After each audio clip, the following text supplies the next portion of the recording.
sangat bagus dan menurut saya layak dijadikan sebagai kampung percontohan.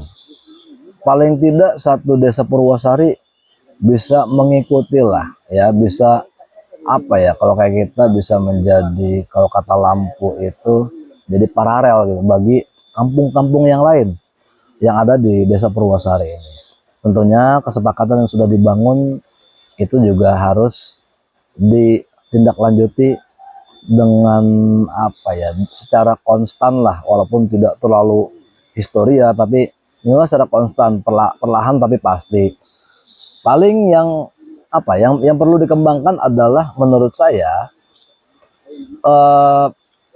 Kang Adha dan teman Ustadz Reval dan kawan-kawan yang menjadi pegiat di Cideng Keramat ini, menurut saya perlu membuat yang namanya satu buku lah, yang katakan buku ini berbicara tentang perjalanan Cideng Keramat dari waktu ke waktu, dari zaman Megalitikum lalu mungkin masuk zaman kerajaan, karena kemarin juga kan dikatakan ini pernah menjadi persinggahan raja terakhir dari kerajaan Sunda, yaitu yang dijuluki sebagai raja tanpa mahkota. Kan berarti ini rangkaian, ini perjalanan Megalitikum, zaman kerajaan, mungkin zaman VOC, lalu masuk ke zaman revolusi. Kita juga kenal yang namanya Teko Soleh Iskandar pernah di sini.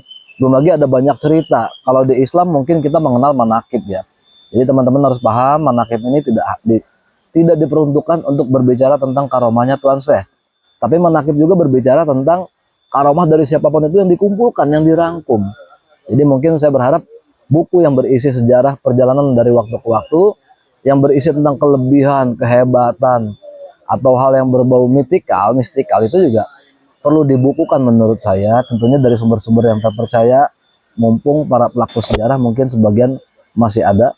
Setelah itu kita bukukan, dan harapan saya disebarkan ke sekian banyak jenjang sekolah, SD, SMP, SMA, yang mungkin masih berdomisili di sekitaran Keramat ini. Tidak hanya belajar, tidak hanya dijadikan pelajaran mulok, tapi bahkan diadakan kunjungan wajib misalkan 1 tahun sekali.